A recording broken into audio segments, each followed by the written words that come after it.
राजस्थान के पाली जिले के ढाबर गांव में मंगलवार को एक ऐसा मंजर देखने को मिला जिसने हर दिल को झंझोड़ कर रख दिया। 4 युवा भाइयों का राकेश, भरत, मदन और उनके मौसेरे भाई विनोद की एक साथ चिताएं जली। चारों की जिंदगी तेलंगाना की गोदावरी नदी ने छीन ली। गांव में 4 अर्थियां एक साथ उठी और हर आंख में आंसू बह रहे थे। माँ बाप का रो रो कर बुरा हाल था। बहनें सिर पीट रही थी और गांव का हर शख्स इस दर्द में डूबा हुआ था। चारों भाइयों की मौत ने न सिर्फ एक परिवार बल्कि पूरे ढाबर गांव को शोक के सागर में डुबो दिया। ये चारों भाई अपने परिवार की उम्मीद थे। राकेश ने इसी साल नीट यूजी की परीक्षा पास की थी। उसकी आंखों में डॉक्टर बनने का सपना था। उसका मौसेरा भाई विनोद भी नीट की तैयारी के लिए अपने भाइयों के पास गया था। भरत और मदन भी अपने बड़े भाई के नक्शे कदम पर चल रहे थे। माता पिता को यकीन था कि उनके बेटे एक दिन गांव का नाम रोशन करेंगे, लेकिन किस्मत को कुछ और मंजूर था।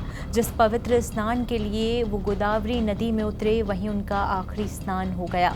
उनके सपने, उनकी हंसी और उनकी उम्मीदें सब कुछ उस गहरे पानी में डूब गई। ये दुखद घटना तब हुई जब राजस्थान के 18 लोगों का समूह तेलंगाना के बसारा में सरस्वती स्नान करने के लिए गया। चारों भाई और उनके साथी गोदावरी नदी में पवित्र स्नान करने उतरे।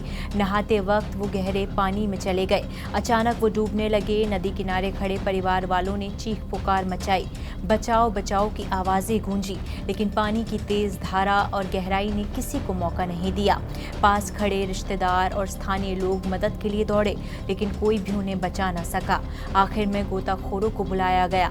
एक एक कर चारों भाइयों और उनके साथी ऋतिक के शव को बाहर निकाला गया, लेकिन तब तक बहुत देर हो चुकी थी। उनकी सांसें थम चुकी थी। शवों को सरकारी अस्पताल ले जाया गया, जहां सिर्फ मातम की आवाजें गूंज रही थी। इस हादसे में नागौर के ताउसुर गांव के ऋतिक की भी जान चली गई। वो भी उसी समूह का हिस्सा था। उसका परिवार अब हैदराबाद में रहता है और वहां उसकी अंतिम विदाई हुई। उसकी मां का विलाप सुनकर पत्थर भी पिघल जाए। मेरा बेटा, मेरा लाल कहाँ चला गया, ये शब्द हर किसी के दिल को चीर रहे थे। जब चारों भाइयों के शव ढाबर गांव लाए गए तो ऐसा लगा जैसे पूरा गांव रुक सा गया हो।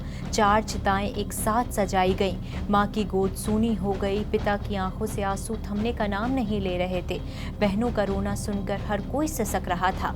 गांव वालों ने बताया, ये बच्चे हमारे लिए गर्व थे, इनके सपने हमारे सपने थे, अब सब खत्म हो गया। इस दुख का बयान करने के लिए अब हमारे पास शब्द नहीं है। इस त्रासदी ने धार्मिक स्थलों पर सुरक्षा की कमी को सामने ला दिया। अगर वहां तैराक या सुरक्षा के इंतजाम होते तो शायद ये मासूम जिंदगियां बच सकती थी। गांव वालों का गुस्सा और दर्द अब सवाल बनकर उभर रहा है। आखिर कब तक ऐसी घटनाएं हमारे अपनों को छीनती रहेंगी? मुख्यमंत्री भजनलाल शर्मा ने इस घटना पर गहरा दुख जताया। उन्होंने कहा, ये खबर सुनकर दिल टूट गया। ईश्वर इन युवाओं की आत्मा को शांति दे और परिवार को हिम्मत दे। लेकिन क्या ये शब्द उस दर्द को कम कर सकते हैं जो इन परिवारों पर टूट पड़ा है? नहीं, ये 4 भाई और ऋतिक अब कभी वापस नहीं आएंगे।